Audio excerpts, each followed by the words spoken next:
আচ্ছা, আমরা তখনই বুঝি আমরা যখন মামলাটা দুইটা বিষয়, একটা হচ্ছে মামলা প্রমাণিত আর একটা হচ্ছে অপ্রমাণিত। প্রমাণিতটা হচ্ছে সে দোষী সাব্যস্ত হয়েছে, তাকে দোষী সাব্যস্ত, তাকে অভিযোগ গঠন করার পর মামলাটি সরাসরি তাকে সাজা দেওয়া হয়েছে। আরেকটা হচ্ছে মামলাটি কি হচ্ছে, অব্যাহতি পেয়ে গেছে, অর্থাৎ মামলাটি বিচার্য বিষয় যেখানে নেই সেখানে আর প্রাসঙ্গিকতার কোনো বিষয় নেই, তো মামলাটি নিষ্পত্তি হয়ে যাবে। নিষ্পত্তি বোঝাচ্ছে যে মামলাটাকে শেষ করা, মামলাটাকে খারিজ করে দেওয়া, মামলাটাকে সাজা প্রদান, মামলাটাকে মানে এরকম কোন ডিসিশন, মামলাটা নিষ্পত্তি বোঝাচ্ছে এটা। অর্থাৎ যে নিষ্পত্তি করার জন্য যে সকল ঘটনাকে দাঁড়া করাবে, যে সকল বিষয়কে দাঁড়া করাবে, ঘটনা বিষয় বা ফ্যাক্ট একই কথা, বারবার বলতেছি। ফ্যাক্ট হচ্ছে ইংরেজি শব্দ, ঘটনা হচ্ছে বাংলা, বিষয় হচ্ছে বাংলা, অর্থাৎ এই শব্দগুলো একই, যার ফলে আমরা একটু কম বুঝি। অনেক সময় ফ্যাক্ট পরীক্ষা আসতে পারে যে বিচার্য বিষয়, ইস্যু, ইস্যু অ্যান্ড ফ্যাক্ট, বিচার্য বিষয় এবং প্রাসঙ্গিক বা বিচার্য বিষয় বা ফ্যাক্টের পার্থক্য কি? এই ফ্যাক্ট শব্দটা অনেক সময় প্যাচ লাগবে অনেকের, একটু খেয়াল রাখবেন। ফ্যাক্ট মানে হচ্ছে বিষয় যেটা। তাহলে আমরা মামলা নিষ্পত্তির জন্য যেসব ঘটনা বা বিষয় আদালতে বিবেচ্য হিসেবে গণনা তাকেই প্রাসঙ্গিক, এটা আমরা লাস্ট থেকে এসে আমরা একটু নিয়ে নিলাম। এখন আমরা চলে যাব আসলে মূলত একটা উদাহরণ দিব।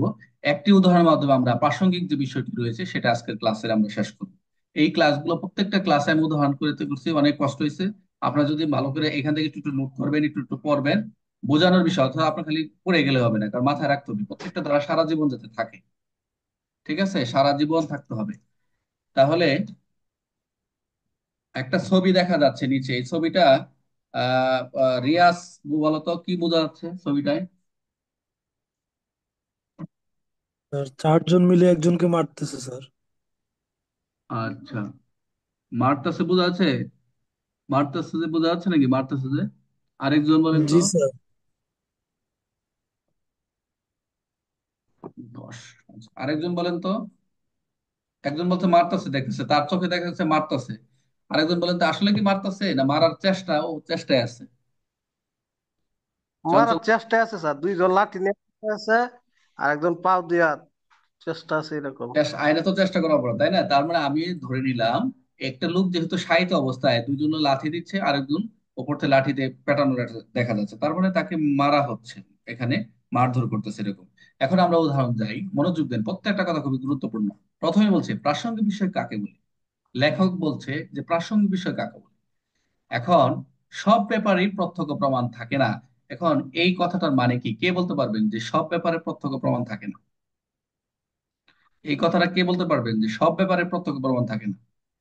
স্যার, সব অপরাধে প্রত্যক্ষ সাক্ষী থাকে না আর কি স্যার। মানে সব অপরাধ কেউ দেখে দেখে না আর কি স্যার। আচ্ছা, এরকম কিছু এখন দেখা যাচ্ছে, এখন ছবি দেখা যাচ্ছে। দেখা যাচ্ছে স্যার। আচ্ছা, এই ছবিতে এটা একটা ট্রেনের ছবি। ট্রেনের পাশে একটা দুর্ঘটনা হয় বা সামনেই তাদের, তো ট্রেন থেকে যারা অবস্থান করতেছিল তারা দেখতেছে যে এরা এখানে প্রত্যক্ষদর্শী কোন স্যার। কোন একটা ঘটনা, হ্যাঁ। এরা প্রত্যক্ষদর্শী স্যার। এখন তারা এখন ট্রেনে যারা যাত্রী ছিল, এখানে একটা দুর্ঘটনা ঘটছে, বড় ধরনের একটা দুর্ঘটনা ঘটছে, 302 এর ঘটনা। এখন এই যে ট্রেন, ট্রেন তো একটা নির্দিষ্ট সময় তার দাঁড়িয়ে থাকবে না, সারা জীবন থাকবে না বা সারাক্ষণ থাকবে না। ট্রেনের টাইম শেষে চলে যাবে। এখন এই যে পুলিশ, তৃতীয় যে ছবিটা, এখন পুলিশ আসছে ঘটনাস্থলে, দেখা যাচ্ছে পুলিশ আসছে। এখন পুলিশ যে কি করবে, এখানে তো কাউকে পাচ্ছে না। এখন পুলিশ কি এদেরকে পাবে? কেউ বলেন তো, এদেরকে পাবে ওই সময় গিয়ে আধা ঘন্টা পরে গেলে? না স্যার, পাবে না। এখন সিসি ফুটেজে দেখা গেছে এরা এরকম তাকিয়ে দেখতেছিল, এখন ট্রেন তো চলে গেছে। এখন পুলিশকে এত নম্বর, এত ঘটিকার সময়, এতটা টাইমে পুলিশকে ওদের খোঁজ খোঁজ করবে যে এদেরকে ডাইকে নিয়ে হাজির করান, যে এই সময় কারা কারা ট্রেনে ছিল, এদের ছবি দেখে তো হাজির করা হোক। এর কি সম্ভব? কারণ এত লোকের ভিতর ট্রেনে কিন্তু প্রশ্ন করা আপনার, জিজ্ঞাসাবাদ করা আপনার সম্ভব না।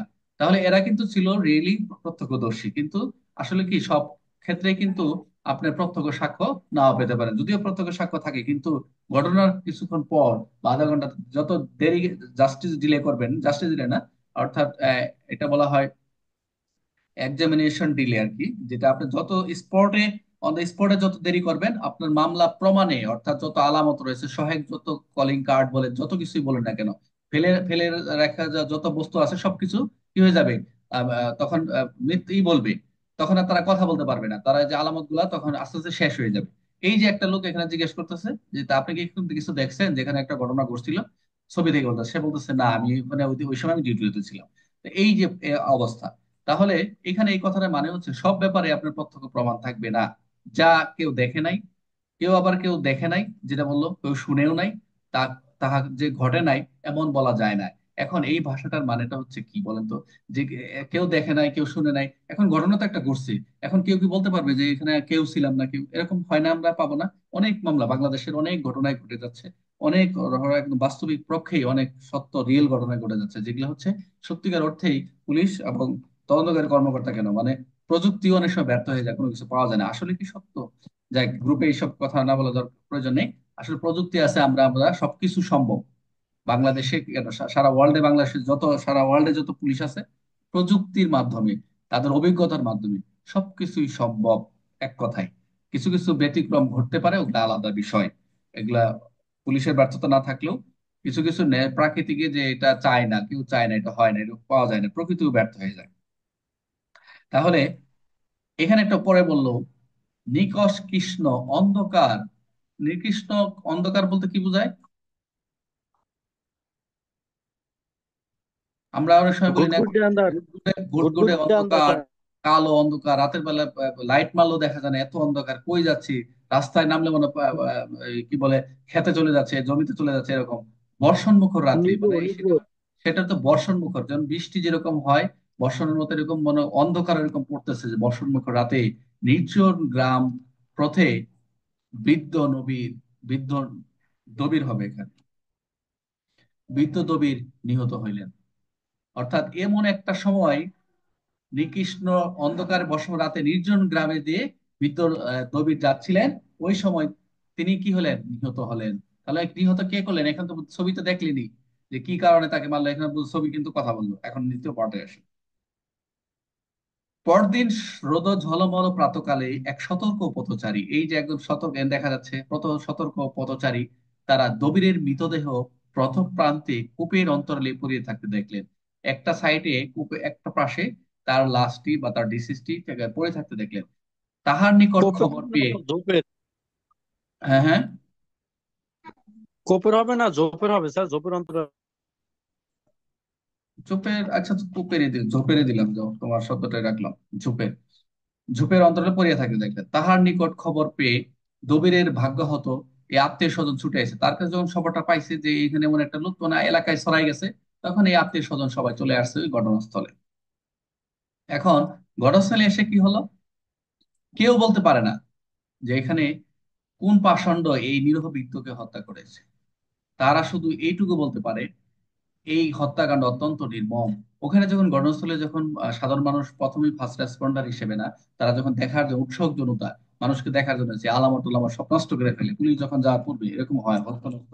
এক পার্টি আছে যে তার শত্রু বা তার, তারও খুব কাছাকাছি লোক, এরাও কি করে, এরা হুড়মুড় করে ওখানে যায়, যে গেছে যা বলে বলে দেয় যে এই এখানে তাড়াতাড়ি যাও, কিছু যদি না পাওয়া যায়, আমি জুতা রেখে আসছি, এই রেখে আসছি, তাদের নিয়ে আসে, এরকম হয়। এগুলো খেয়াল রাখতে হয়। এখন ওখানে গিয়ে তারা সবাই এতটুকু রিয়েলাইজেশন করলো যে হত্যাকাণ্ড অত্যন্ত নির্মম। বৃদ্ধের চক্ষু উৎপাটিত, এর মানে কি? বৃদ্ধের চক্ষু উৎপাটিত অর্থ কি? চোখ উপড়ে ফেলা হয়েছে স্যার। Good, very good. লিঙ্গ কর্তৃত, এর মানে কি? লিঙ্গ কাটা হয়েছে স্যার। Very good. হস্ত গুগল দেহখণ্ড হতে বিচ্ছিন্ন, তার যে হস্ত রয়েছে, হাত রয়েছে, দেহখান থেকে আলাদা করা হয়েছে। নাসা, নাক এবং কর্ণ, কান, যুগলে জমাট বাঁধা রক্তের স্রোত বিদ্যমান। ভাষাগুলা নিবেন আপনারা যারা পড়াশোনা করতেছেন শুরু থেকে, এখন আপনাদের সুযোগ এই ভাষাগুলো নিবেন, সবসময় নিবেন, অনেক কাজে লাগবে আপনাদের। কর্ণযুগলে জমাট বাঁধা রক্ত, তার মানে মৃত্যুটা যে হত্যাকারী এত নির্মম, সেটা সে যে হত্যাকারী হোক, যে হোক, সে খুব নির্মম ভাবে তাকে হত্যা করেছে। একই হত্যাটা হলো, সেখানে একটা ঘটনা ঘটে গেল, যে হত্যার আমি ছবি দিছি এরকম অবস্থায় আছে, পড়ে আছে। এরপরে আসি, এই হত্যাকাণ্ড কেউ দেখে নাই এই বলিয়া আশকারা পাইবে না, হইবে না। এই যে আমরা প্রথমে বলেছিলাম যে এখানে কোনো কিছু দেখে নাই, শুনে নাই, এরকম কিছু বলা যাবে না। তাহলে আমরা কি এই হত্যাকাণ্ড, যে এই হত্যাকাণ্ড কেউ দেখে নাই বলিয়া আশকারা হইবে না, এমন কথা নহে। এই হত্যাকাণ্ডের পূর্বে, মনোযোগ দেন, ট্রাই টু আন্ডারস্ট্যান্ড, এই হত্যাকাণ্ডের পূর্বে এবং পরে সংশ্লিষ্ট যে সমস্ত ঘটনা ঘটেছে, তাহারাই মাধ্যমে এই হত্যাকারী খুঁজে পাওয়া সম্ভব। সম্ভব নাকি বলেন তো একজন? যে কথাটা বললো যে হত্যাকাণ্ডের পূর্বে এবং পরে ইহার সঙ্গে সংশ্লিষ্ট যে সমস্ত ঘটনা ঘটেছে, আমি আবার বলছি, এই হত্যাকাণ্ডের পূর্বে এবং পরে ইহার সঙ্গে সংশ্লিষ্ট যে সমস্ত বিষয় বা ঘটনা ঘটেছে, তাহার মাধ্যমেই হত্যাকারীকে খুঁজে পাওয়া সম্ভব, এই কথাটা কতটুকু সাপোর্ট সম্ভব করেন কে? সম্ভব। চঞ্চল দা? সম্ভব স্যার, আগে পরে সিসিটিভি ক্যামেরা দেখলে স্যার কেউ গেছে কিনা সামনে পিছে এগুলা দেখে খুঁজে বের করা সম্ভব স্যার। চঞ্চল দা কি জানি বলতেছিল?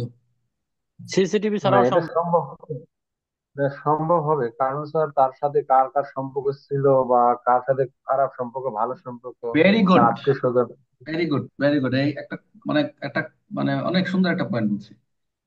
আমরা যখন প্র্যাকটিক্যালি একটা কথা বলবো চঞ্চল দা, যে আমি যখন বাস্তবিক অর্থে একটা ঘটনা ঘটে মার্ডার হয় ডিটেক্ট করি, সেটা হচ্ছে আমার সিনিয়র যিনি স্যার ছিলেন, স্যারের একটা কাজ ছিল যে এখানে তার সাথে কার সম্পর্ক ছিল আগে যা বের করতে, তার ওই উঠতি বয়সের বা তার বয়সের সাথে কার সাথে যোগাযোগ ছিল, দেখছে যে এদের সাথে আগে জিজ্ঞাসা করছে কার শত্রুতা ছিল, তাই আমরা ওইভাবে ট্যাগ করছি। আগে যারা বললাম যে সিসি ফুটেজ, যেহেতু গ্রাম অঞ্চলে এমন একটা ঘটনা, যে যেহেতু যে ঘটনাটা বর্ণনা করলাম এখানে তো সিসি ফুটেজের কিছু নাই, যে রাতের বেলা অন্ধকারে এক ঝোপের অন্তরালে একটা লাশ পড়ে আছে, এখানে গ্রামের এমন জায়গায় তোমরা লাশ পাবা, এমন জায়গায় দুর্ঘটনা পাবা যেখানে কিচ্ছু নাই, মানুষও নাই, মানে এগুলা কোনোদিন ডিটেক্ট হবে না। Even sir call location sir.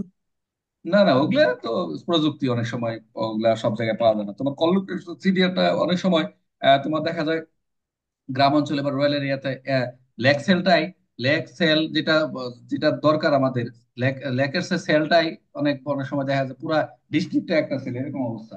সব জায়গায় একই সেল, ল্যাক সেল একই ইয়ে আসে। তাই ওগুলো আলোচনা করবো না, সমস্যা, ওগুলো আলাদা বিষয়। তাহলে আমরা ইয়ের সাথে চঞ্চলদার সাথে একমত দিলাম যে বিষয়টা হচ্ছে এই হত্যার পূর্বেই মানে তার পূর্বের অবশ্যই পুরো পূর্ব থেকে তাদের পুরো প্রস্তুতি ছিল কারো বা কারোর সাথে বা অন্য একজন ব্যক্তি, যেহেতু একজন তাকে ঘটনা ঘটাচ্ছে এরকম হতে পারে, ইহার সঙ্গে সংশ্লিষ্ট যে সমস্ত ঘটনা প্রস্তুতি নিছে, এর সাথে কোনো যে সমস্ত ঘটনা করার জন্য যেসব কালেকশন করছে, অস্ত্র সংগ্রহ করছে, কোথায় রাখছে, কিভাবে রাখছে, সে ওই রাস্তাতে হেঁটে গেলে যে ওদিন তার তো ওখানে অবস্থান করা লাগছে, এই যে বিষয়গুলো। আরেকটু বিষয় হচ্ছে সে ওই সময় একটা লোককে মারতে হলে তার তো শক্তি দরকার ছিল, তাকে তো ওই যে বলো না তার হাত দুটা ফালাই দিচ্ছে, তাকে সময় নিতে হয়েছে, তাকে গাড় ফালাই দিতে, এই যে বিষয়গুলো।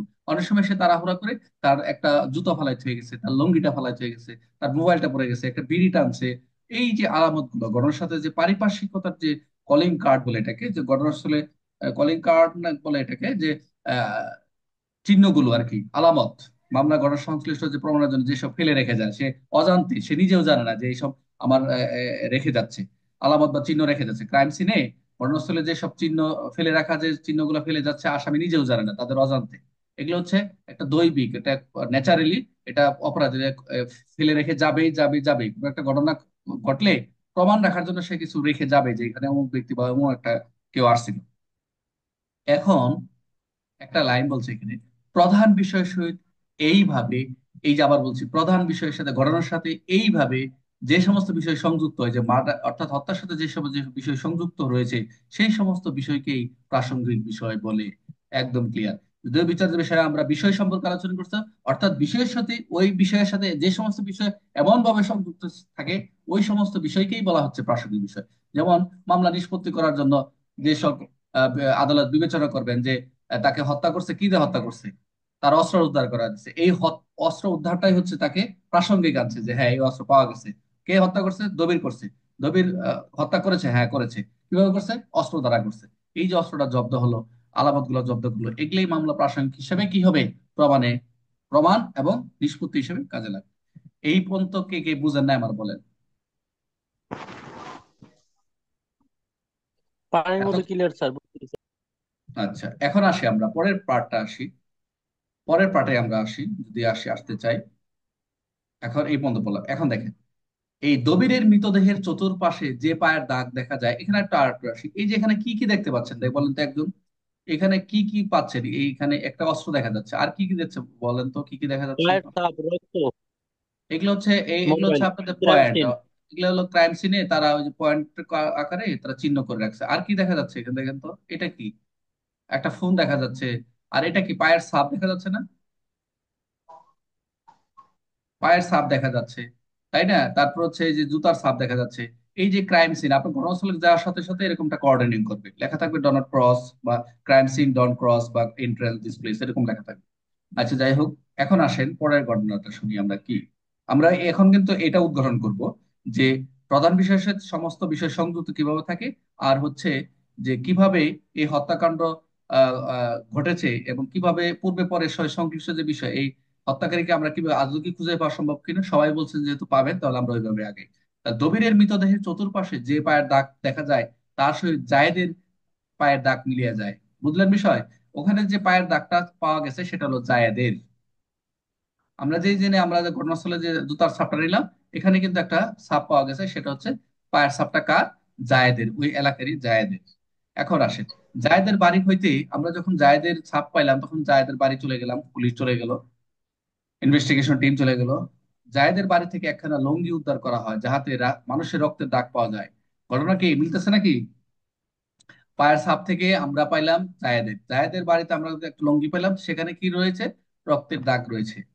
এখন এই যে তার মানে কি প্রমাণ করে এই লুঙ্গি, পায়ের ছাপ, রক্ত কি প্রমাণ করে বলেন তো? আলামত স্যার। আচ্ছা, গুড। এখন এই রক্তটা যখন আমরা পাবো, ওই রক্তটা এই যে তার যে মৃতদেহ রয়েছে তার রক্তের সাথে একটা ম্যাচ করাবো না আমরা? জব্দ করে টেস্ট পরীক্ষা করবো না? পরীক্ষা করে দেখবো যে এই রক্তটা কার, এই দবিরের ছিল না অন্য কারো ছিল। সে তো বলতে পারে যে আমি হত্যা করিনি, আমি কাউকে মারিনি, এটা গরুর রক্ত, ওদিন আমি কাটতে গেছিলাম, বিভিন্ন কথা বলবে, তো বলতেই পারে। তো এখন এটা তো আমরা ম্যাচ করলেই তখন আমরা বুঝবো যে সে আসল হত্যাকারী। এবং তাকে যখন আমরা জিজ্ঞাসা ইন্টারোগেশন করব, আইনে অনেক প্রক্রিয়া আছে, তাকে জিজ্ঞাসা মামলা স্যার পড়ানো। আমরা ডিএনএ টেস্ট করলে পেয়ে যাবো স্যার। হ্যাঁ, এখানে আমরা টেস্ট করব। গুড। তাহলে আমরা এখানে সহায়ক হিসেবে আমরা এগুলো পেয়ে গেলাম। আচ্ছা, আর কি আছে আমরা? এখন আমরা যখন জায়েদকে আমরা অ্যারেস্ট করলাম, তাকে গ্রেপ্তার করলাম, তাকে জিজ্ঞাসা করতে, সে কি বললো? অর্থবান বৃদ্ধ। এই বৃদ্ধ দবির ছিল কি? অর্থবান। জায়েদ কিন্তু খুনি থাকলেও এই বৃদ্ধ দবি ছিল অনেক অর্থবান। এবং দবি নানা প্রকারের জায়েদের যুবতী স্ত্রীর দেহলোভের চেষ্টা করে আসতেছিলেন। বুঝলো নাকি? যে জায়েদের যুবতী স্ত্রীর দেহলোভ আগে থেকেই, তার যে বৃদ্ধ দবিরের যে বউ ছিল, এর আগে থেকে তার কি স্ত্রীর দেহলোভের চেষ্টা করতে আসতেছিলেন। দেখো মনোযোগ দাও। বৃদ্ধ দবির নানা প্রকারে জায়েদের যুবতী স্ত্রীর, কেন মারছে দেখছো তো? কার? জায়েদের স্ত্রী। মানে মারছে কেন তো বুঝছো তো এখন? যে স্ত্রী স্যার দেহের বুঝতে লোভে পারছি স্যার। তার অর্থবাদ দবিরের নানা প্রকারের জায়েদের যুবতী স্ত্রীর দেহ লাভের চেষ্টা করে আসছে এবং দরিদ্র জায়েদ প্রতিহিংসায় উন্মুক্ত হয়েছিলেন। এই প্রতিহিংসার কারণে একশো কি করলো? নিরানব্বই পরে কি স্যার? এই প্রতিহিংসার কারণে কি করলো? যে তাকে মেরে দিল। এবং ইহার প্রমাণ পাওয়া যায় এই সমস্ত বিষয়গুলো অঙ্গুলি নির্দেশ করে কে দবিরের হত্যাকারী। এই যে যে আলামত গুলো আমরা পাইলাম, এ থেকে প্রমাণিত হয় এই হচ্ছে জাহিদি হচ্ছে মূল হত্যাকারী। অর্থাৎ এই সমস্ত বিষয়গুলো একক, প্রত্যেকটা যে আলামত গুলো পাইলা, যে তথ্যগুলো পাইলা, সংগ্রহ করলা, বিষয়গুলো, ঘটনাগুলো, এই সবগুলো বিষয়গুলি হচ্ছে একক বা সম্মিলিত ভাবে বিচার্য নয়। সবগুলো আমরা সম্মিলিত ভাবে বিচার্য নয়, সবগুলো হচ্ছে একক। ইহারা প্রত্যেকে এবং সকলেই কি প্রাসঙ্গিক বিষয়। এটাই হচ্ছে আজকে আলোচনার বিষয় ছিল। মোটামুটি প্রাসঙ্গিক বিষয় আমি শুরুতেই বলছিলাম, মামলা নিষ্পত্তির জন্য যেসব ঘটনা বা বিষয় আদালতে বিবেচনায় গণ্য করা হয় তাকে প্রাসঙ্গিক বিষয় বলা হয়। সাক্ষ্য আইনের 3 ধারা। এখন বলেন যে পুরা উদাহরণটা থেকে কে কি বুঝেন নাই আমাকে? একটি উদাহরণের মাধ্যমে মোটামুটি স্যার খুব প্রাসঙ্গিক বিষয় সুন্দরভাবে বুঝছি আজকের ক্লাসটা স্যার। মোটামুটি বোঝানো দারুণ হয়েছে। হয়েছে স্যার। আর সুন্দর হয়েছে স্যার দুজনে। প্রাসঙ্গিক বিষয়গুলা আপনি যদি মেন বই খালি পড়ে যাবেন আর খালি দাঁত কামড়াবেন আর বলবেন কি সাক্ষ্য আইন যে আর কত কঠিন কঠিন। আমি প্রত্যেকটা ধারা আর আমরা ভাষ্য ধরছি তো একটু সময় লাগবে। আমরা প্রয়োজনে 2-3 মাস আমরা সাক্ষ্য আইন পড়বো। কারণ সাক্ষ্য আইন 2 পার্টেই 10-10 20 মার্ক, আর বেশি মনে হয়। তো এই 3টা করে ওদেরও মার্ক বেশি, তোমাদেরও মার্ক বেশি। তো আমরা সাক্ষ্য আইন থেকে ফুল মার্কে আনসার করার চেষ্টা করবো। আর একটা খেয়াল রাখবো, এই এত হিস্ট্রি বা উদাহরণ দেওয়ার মানে হচ্ছে যে আপনাদের খেয়াল রাখতে হবে যে প্রত্যেকটা ঘটনার সাথে আপনার উদাহরণ এঁটে দেওয়া বা সেটে দেওয়া। আপনি চেষ্টা করেন উদাহরণটাকে যাতে একটু কি করা যায়, দেওয়া যায়। তাহলে কি হবে যে স্যাররা মনে করবে যে মোটামুটি 5 মার্ক থাকবে, 6 মার্ক থাকবে, 8 মার্ক থাকবে, অনেক সময় 10 থাকবে, যাই থাকুক না কেন 7 থাকবে, 3 থাকবে। ফুল মার্ক পেতে হলে চেষ্টা করবেন একমাত্র সাক্ষ্য আইন এবং পেনাল কোড সবসময় চেষ্টা করবেন কোন একটা প্রশ্ন লিখে একটু উদাহরণ দিয়ে দেওয়ার জন্য। পরীক্ষা হলে যদি উদাহরণ প্রশ্ন থাকবে, আর উদাহরণ থেকে প্রশ্ন দিবে, আর যদি উদাহরণ না থাকে সরাসরি আপনি একটা উদাহরণ দিয়ে দিবেন। তো এতে কি কি হবে? আপনার খাতার মানটা ভালো হবে মার্ক যে দেখা গেছে এই যে এখানে যদি পাঁচ থাকে যে প্রাসঙ্গিক বিষয় বিচার যে পার্থক্য পার্থক্য তো দুইটা পার্থক্য আপনার হয়ে গেল, ধারাগত এবং সংজ্ঞাগত। এখন দুইটা থেকে বিচার্য বিষয় যেটা পড়ছিলেন আর প্রাসঙ্গিক বিষয়, দুইটা থেকে ওখানে একটা উদাহরণ দিবেন, এখানে একটা উদাহরণ দিবেন। মার্ক হলো পাঁচ, পাঁচে পাঁচ পাবেন। আমি গত যে পরীক্ষা দিলাম যে পার্থক্য আসছিল, এটা থেকে পাঁচে আশা করি পাঁচই পাইছি। তা না হলে আহ যারা 100-র উপরে মার্ক পায় তারা মোটামুটি ভালো লেখে বিধায় কিন্তু ভালো সিরিয়ালে থাকে। ঠিক আছে? তাহলে প্রাসঙ্গিক বিষয় বিচার্য বিষয় আর প্রাসঙ্গিক বিষয় পার্থক্য আমি লিখছি যে এইটুক। এইটুক যখন লিখলাম, প্রথমত সংজ্ঞা লিখলাম, পরে লিখলাম ধারা, যে এটা তিন ধারা এটাও তিন ধারা। পার্থক্য কি, উদাহরণ দিলাম, দেওয়ার পরে পরে লিখলাম যে সুতরাং বলা যায় যে বিচার্য বিষয় প্রাসঙ্গিক আলোচনা থেকে পার্থক্য থেকে বোঝা যায় যে বিচার্য বিষয় প্রাসঙ্গিক পার্থক্য মৌলিক। শুধু এই কথাটা লিখে আমি খাতা থেকে চলে আসছি। তারপর কথা হলো, আপনি যদি অল্প কথায় কাজ হয়, বেশি কথার প্রয়োজন নেই। এই জন্য চেষ্টা করবেন প্যানেল কোড, সাক্ষ্য আইন, আর যদি অন্য আইন থেকে আপনি প্রত্যেকটা প্রশ্ন বুঝেন যে এটার এই একটা উদাহরণ দেওয়া যায়, একটা শর্টকাটে একদম শর্টকাটে ক খ কে এরকম একটা উদাহরণ দিয়ে আপনি শেষ করলেন, তাহলে আপনি মোটামুটি বুঝবে যে তার ব্যাখ্যা, তার বোঝার যে আন্ডারস্ট্যান্ডিং এবং রিডারকে বোঝার যে আন্ডারস্ট্যান্ডিং, এটা খুব ভালো। তখন সে মানে সবচেয়ে ভালো মার্ক পাবে এবং সবচেয়ে 100-র ভিতর ঢুকে যাবে। যারা 100-র ভিতর ঢুকে তারা এক্সট্রা অর্ডিনারি থাকে তাদের খাতায়, যত কথাই বলেন, কারণ তারা পড়াশোনা করে। এই যে আমি মেন বই পড়ছি, ভাষ্য পড়ছি, অনেক পড়ছি, অনেক পড়তে হয়েছে। এখন যার ফলে আপনাদেরকে এগুলো গুছায় আমার পড়াইতে সহজ হচ্ছে। ঠিক আছে? এগুলো সংগ্রহ তো আপনাদের মাথায় কি এরকম ঢুকছে যে পড়তে গেলে এরকম মাথায়, এখন যে কোনো একটা পড়ানো, যখন একটা ঘটনাকে কেন্দ্র করে আপনি যখন আগাবেন, তখন ওইটা সামনে আসলে তখন মনে হবে যে এটা তো দবিরের গল্প, বৃদ্ধ আহ জায়েদের গল্প মনে আছে, প্রাসঙ্গিক বিষয়টা এইভাবে বলছিল, তাই নয় কি? এই জন্যই আইনটা হচ্ছে বাস্তবের সাথে নিবেন, বারবার বলছি, বাস্তবের সাথে নিলেই আপনি সবকিছু সম্ভব। তাহলে সবাই বুঝতে পারছেন বিষয়টা?